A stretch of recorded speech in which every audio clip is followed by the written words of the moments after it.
Le moteur électrique constitue une autre application pratique de l'électromagnétisme.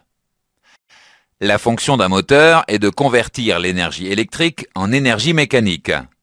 Dans un véhicule, les moteurs électriques sont alimentés par un courant continu. Comme exemple de moteur utilisé en automobile, on peut citer le moteur de lève-vitre, le démarreur et les moteurs de ventilateur.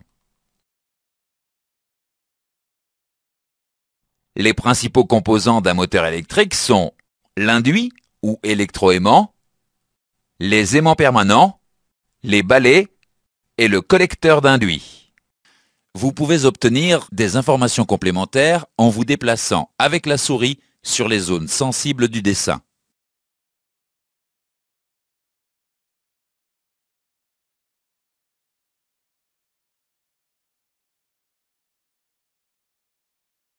Voici un moteur électrique en coupe. Alimenté en courant par l'intermédiaire des balais, la bobine devient un électroaimant. Placé dans le champ magnétique de l'aimant permanent, l'électroaimant se déplace car ses pôles sont attirés par ceux de l'aimant permanent. Le déplacement de l'électroaimant provoque la rotation de l'arbre sur lequel il est monté.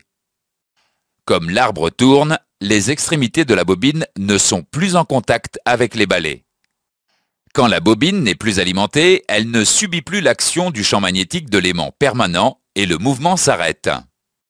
Vous pouvez obtenir des informations complémentaires en vous déplaçant avec la souris sur les zones sensibles du dessin.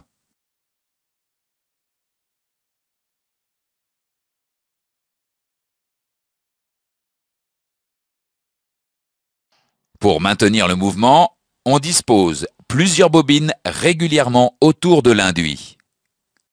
Les bobines sont alimentées à tour de rôle et subissent l'une après l'autre l'action du champ magnétique.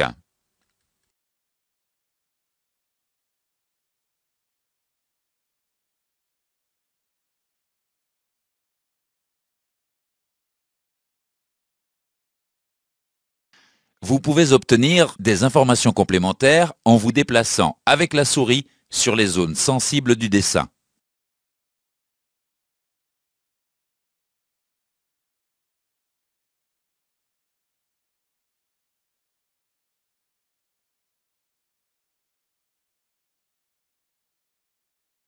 Faisons maintenant un exercice avant de continuer. Associez chaque partie de ce moteur électrique au nom correspondant. Nous avons vu dans ce chapitre que un moteur électrique transforme l'énergie électrique en énergie mécanique.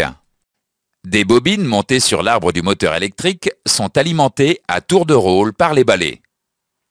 Quand une bobine est alimentée, elle devient un électroaimant et ses pôles sont attirés par ceux de l'aimant permanent monté de part et d'autre de l'arbre.